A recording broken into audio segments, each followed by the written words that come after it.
Hi, welcome to the Gender Lesson, or Teen Council, a peer education program through Mount Baker Planned Parenthood. Teen Council's goal is to help people have relationships that are healthy, safe, and fun. In this lesson, we're going to be talking about gender identity and sexual orientation, and how to be more inclusive of all people. We want to recognize that people may have varying beliefs and values about this topic. Our purpose of this lesson is not to change anyone's values, but rather to give everyone the tools and knowledge to be respectful to all of their peers. Usually, we provide this lesson in the classroom and have several interactive activities. We've had to make some changes to our lesson to be able to reach folks through our online classes at home. Hopefully, it will still be engaging and entertaining for you. Hello, my name is Jack. I use he, him pronouns, and I am part of Whatcom Teen Council, and I am a junior at Options High School. Hi, I'm Eden. I use she, her pronouns. I'm from Skagit Teen Council, and I'm a Mount Vernon High School junior and a full-time Running Start student at SBC. Hi, my name is Emily Flonis. I go to Mount Vernon High School, and I'm part of Skagit Teen Council. I am a junior, and my pronouns are she, her. I'm Nat. I use they, them pronouns. I go to Options High School. I'm a senior, and I'm in Whatcom Teen Council. I joined Teen Council because I really wanted an opportunity to get involved with my community, and social/reproductive justice and sexual health just seemed right up my alley. It was something I was really interested in, so I decided to join, and I'm really glad that I did. Our weekly meetings are usually in person from about 6:15 to 8:45. Usually we eat dinner together and we talk about different topics and problems in our community/world facing the issues that we talk about. So reproductive justice, social justice, sexual health, those kinds of things. Peer-led sex ed, which is the work that we are doing right now. We're teaching you gender identity. That's one of the lessons that we teach. We also teach consent, protection. We teach dating in the digital age, which teaches young middle schoolers how to build healthy relationships, especially in the age of online. And then we also have Keeping It Real with Your Patients, which is a really cool one that we provide to nurses and healthcare providers about how to be more inclusive in the workplace and make everyone feel right at home in the doctor's office, so no one feels like they have to hide anything from their doctors. Confidential ed, or individual ed, is a really cool thing that we get to do because of the training that we go through. Anything that you guys want to ask us after a lesson, you can pull us aside, and it's completely confidential, and it can just be, me and you, or whoever it is, you and them. And you guys just get to talk, and it's all confidential. If you have any questions, they get to answer them, and it's a really cool opportunity for us to reach out further and get to people that maybe are too scared to raise their hand during class, which is completely fine. Teen Lobby Day is another really cool thing that happens in January on Martin Luther King Jr. weekend. Everybody, and by everybody I mean all the teen councils in Washington, head up to Olympia, the state capitol, and we lobby for bills that are in place that have to do with the work that we do. Last year, we actually helped pass a bill for comprehensive sexual education. There's a lot of power that comes with stepping into that building, and I think it's a really amazing opportunity that we get to go there and really make a change, and it's really great. It's really good to be a part of that. So before we get started for our presentation today, we're going to set some group agreements. So the first one is to get comfy. Find a space where you're comfortable, whether that's your bed or a cozy chair with a blanket. We want you to get comfy so we can get ready for this lesson. Remember to stay engaged. It helps to remove any distractions from your environment. We suggest to put your phone on Do Not Disturb and to really focus in on this lesson. Send us any questions. If at any point you have a question during the lesson, you can either submit it anonymously through the link we've provided to your teacher, which will also be in the description of this video, or you can send it to us on a direct message to our Instagram at WhatcomTC or at SkagitTC. So today we're going to talk about gender and sexual identity. This can be a complex topic for people, and for some, this might be brand new information. It's okay to feel uncomfortable or to make mistakes, but it's really important to remain open-minded and respectful of new ideas. We're going to use the acronym LGBTQ a lot during this lesson. These letters stand for lesbian, gay, bisexual, transgender, questioning, or queer.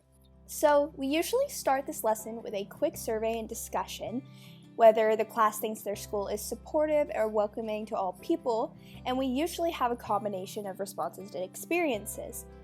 Some people feel like their school is a supportive place for all people, and they feel comfortable being themselves at school, while others strongly disagree.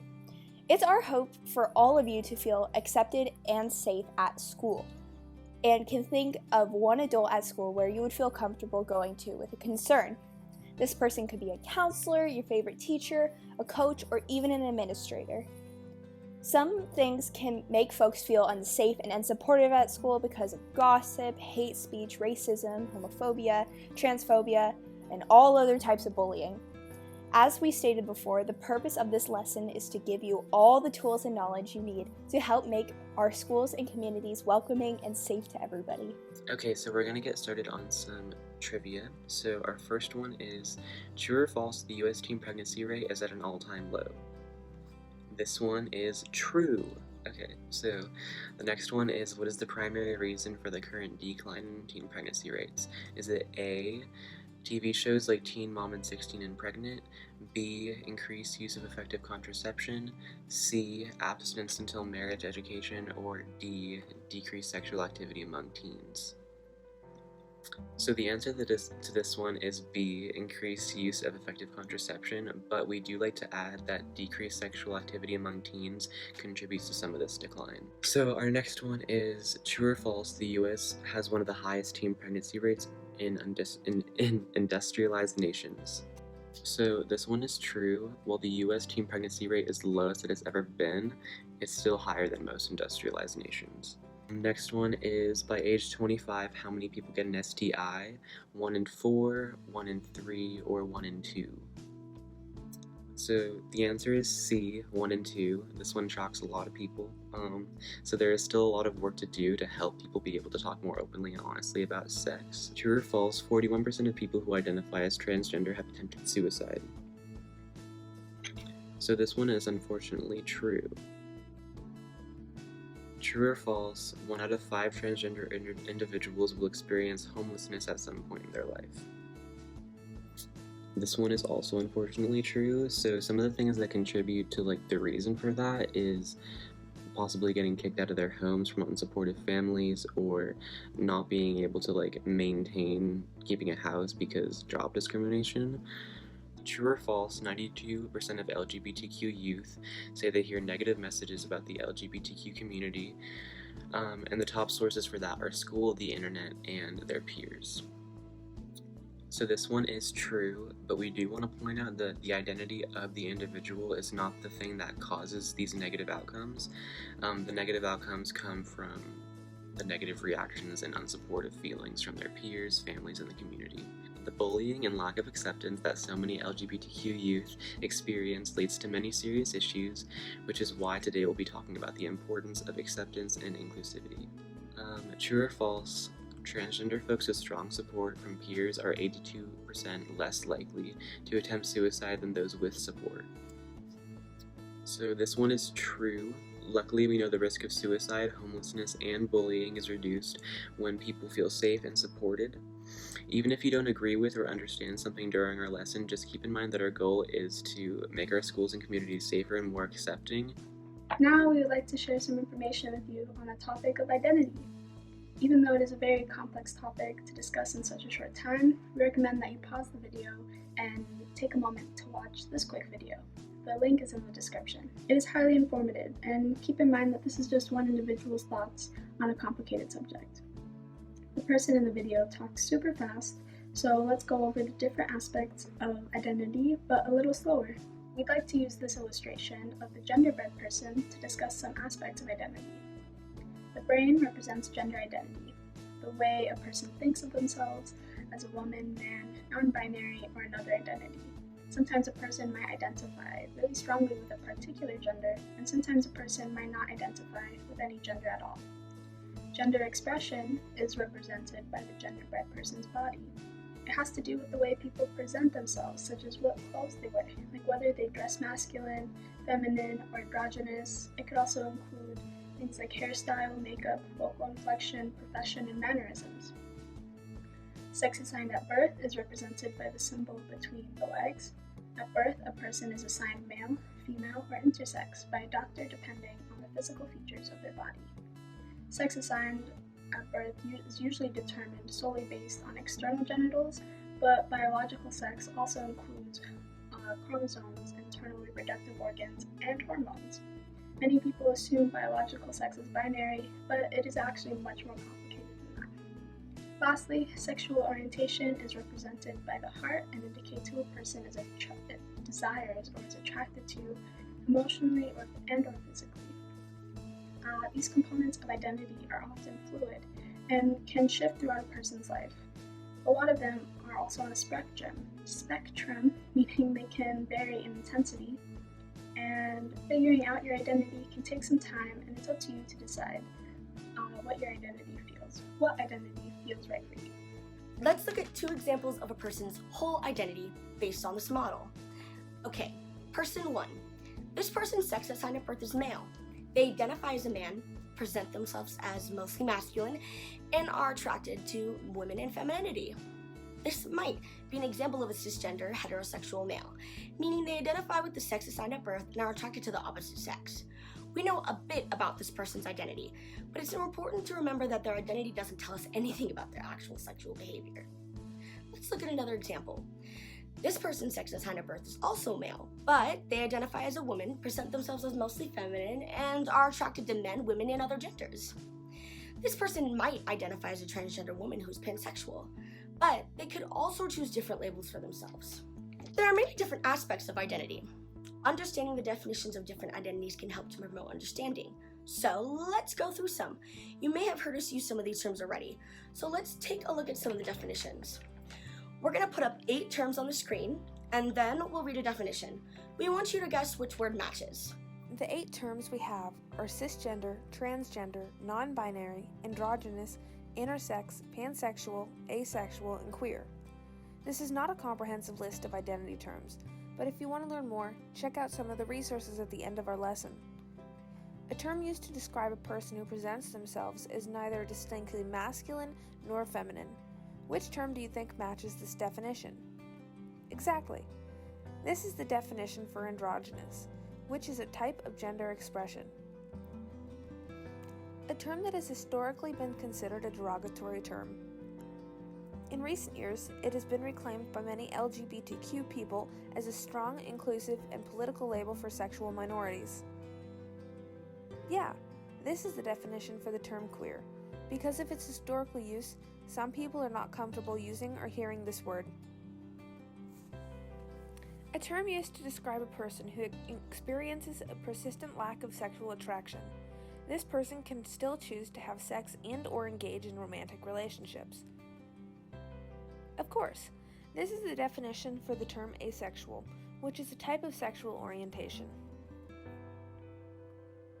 A term used to describe a person whose gender identity differs from the one assigned to them at birth.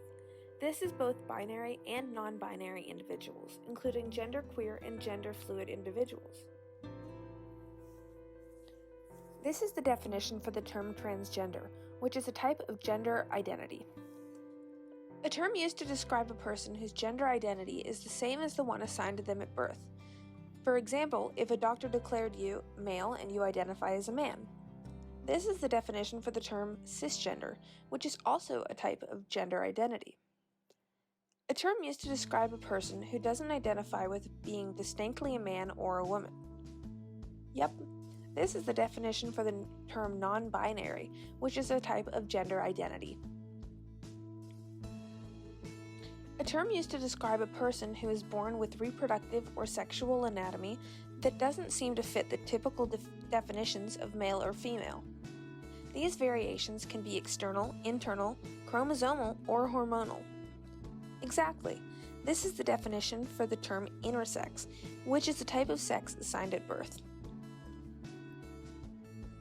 A term used to describe a person whose sexual attraction is not limited to people of a particular gender identity, sex assigned at birth, or sexual orientation.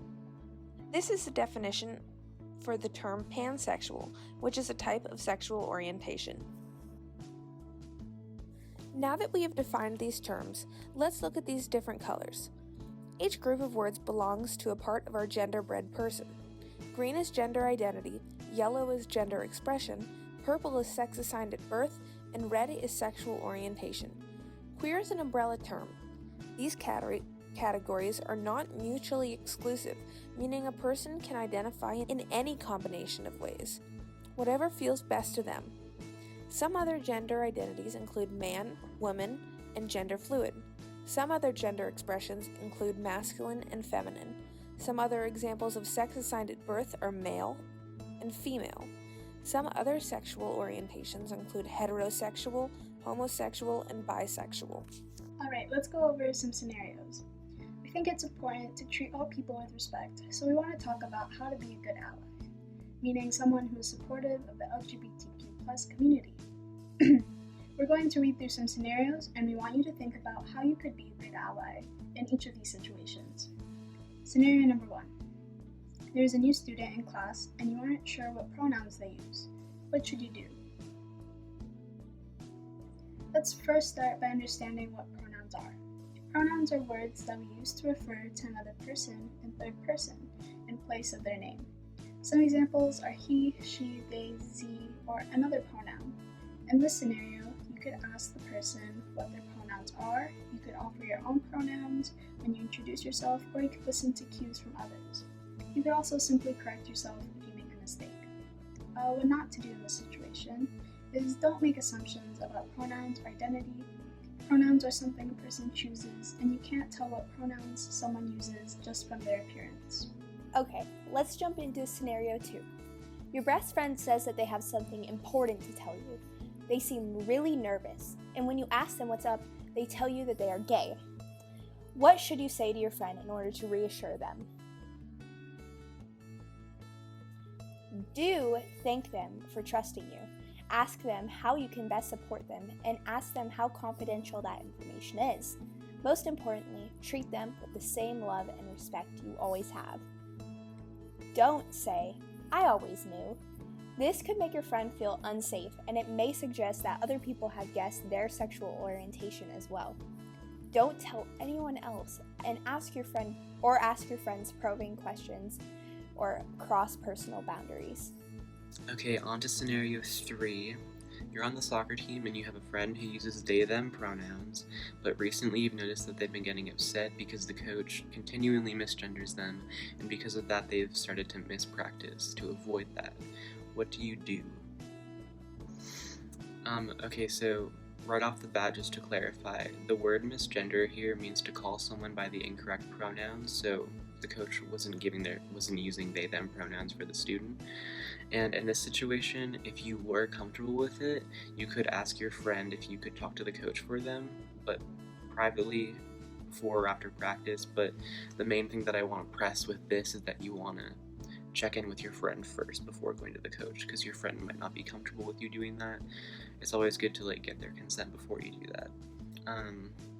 Some things that you wouldn't want to do in this situation would be rude or aggressive to the coach, because you always want to assume good intent. They might not be intentionally misgendering the person. They might not know they're even misgendering the person. So you wouldn't want to assume that it's okay to step in without asking your friend's permission first, like I already said. If the coach continued to misgender your friend after you corrected them, then you might check in with your friend again to see what other actions you might want to take, and you could also try correcting the coach again just to get it through their head. Or if it comes to this, you might have to reach out to another staff member or coach. Alright, scenario number 4.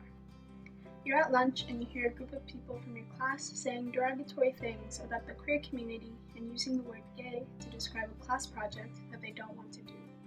What do you do? If you can, let them know respectfully why they shouldn't use that word, or also ask an adult to step in if needed. And don't assume that they have bad intentions. They just might not realize the impact of their words. And words can have a lot of impact. So on this next slide, let's look at how we can use our words and language to be more inclusive. So what does it look like to be inclusive? Avoid making assumptions, especially based on appearance. Remember, people are individuals too, and stereotypes can be harmful. Treat all individuals with compassion and respect. The third one, be aware of different gender identities. Some people identify as a man, a woman, neither or both, and a person's gender identity may evolve over time. Say what you mean. If If you think something is bad or uncool, don't use someone's gender or sexual identity to describe it. For example, don't say, "That's so gay." This phrase attaches a negative connotation to sexual orientation that could be harmful to anyone who shares that aspect of their gender identity.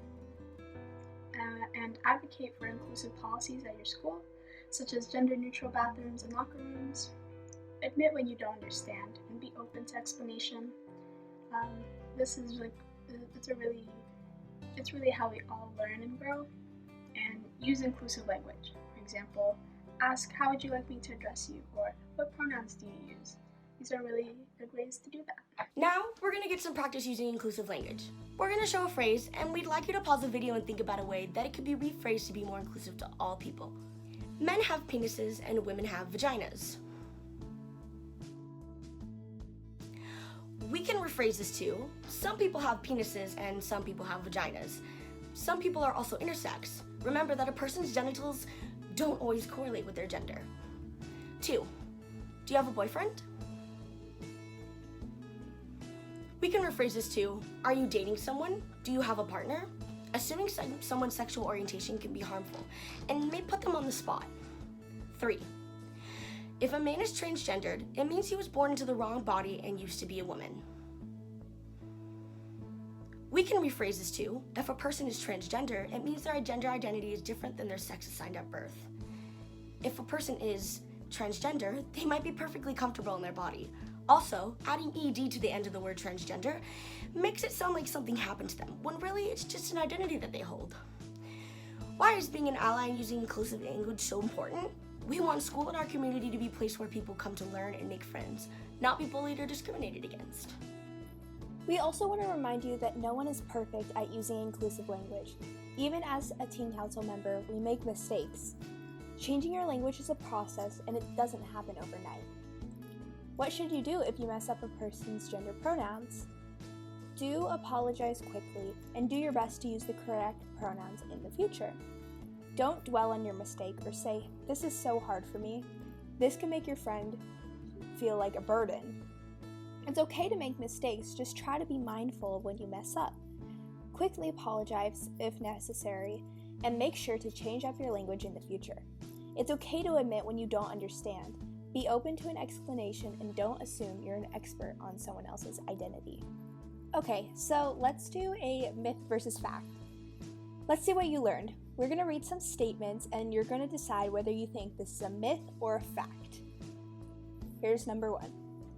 LGBTQ people can't have kids. Myth or fact? This is a myth. While a pregnancy can only be started with a sperm and an egg, we know that there are many options when it comes to having a family, such as adoption, surrogacy, sperm and egg donation, and in vitro fertilization. Here's number 2. Men who act feminine are gay. Myth or fact? This is also a myth. We can't assume a person's gender identity by how they act and express themselves.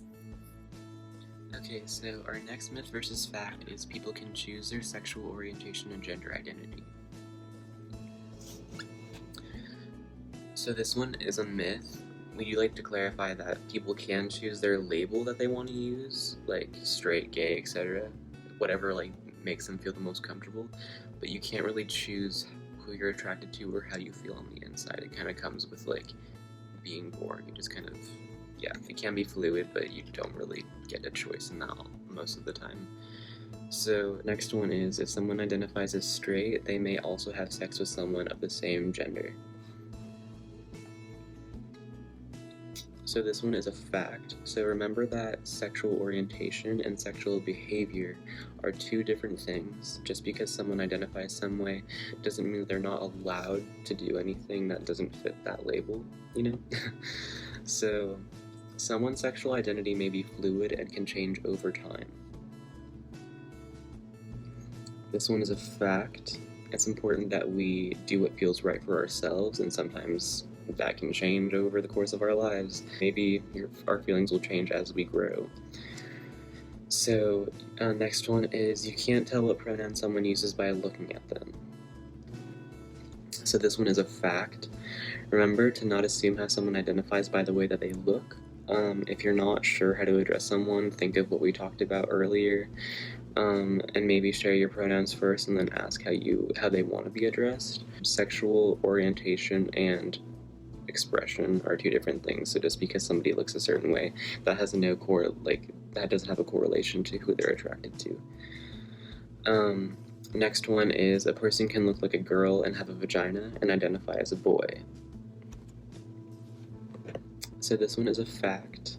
Sex assigned at birth does not dictate gender identity, and that comes from the brain and how a person feels, so yeah. So awesome work on this one, guys. Y'all did great. There are a lot of myths out there about the LGBTQ community, so hopefully now you feel more informed. Thank you for joining us today, and I hope that you learned a lot. This slide shows resources that are available for LGBTQ plus folks and to learn more about gender and sexuality. Mount Baker Planned Parenthood offers transgender hormone therapy and reproductive health services for transgender folks. PFLAG stands for Parents, Families, and Friends of Lesbians and Gays. They support bringing families together and allies with the LGBTQ plus community. PFLAG has a lot of information online as well as local shelters in Bellingham and Skagit County. GLSEN stands for Gay, Lesbian, and Straight Education Network. Their work seeks to end bullying and discrimination against the LGBTQ plus community in schools. Their nearest chapter is in Seattle, but they also have great resources on their website. The Family Acceptance Project focuses their research on how LGBTQ plus teens are treated by their families and the subsequent outcomes. Accord Alliance is devoted to improving healthcare access to people who are born intersex. The Queer Youth Project at North Youth West Services is dedicated to supporting and advocating for at-risk and homeless LGBTQ plus youth. If you're interested in joining Teen Council next year, you can apply online at www.weareplannedparenthood.org/a/mbpp_tc_application. Or you can go ahead and scan that QR code or text TC app to 360-296-4390. Remember to follow us on Instagram so you can stay updated on what we're doing, or send us a private message with your questions.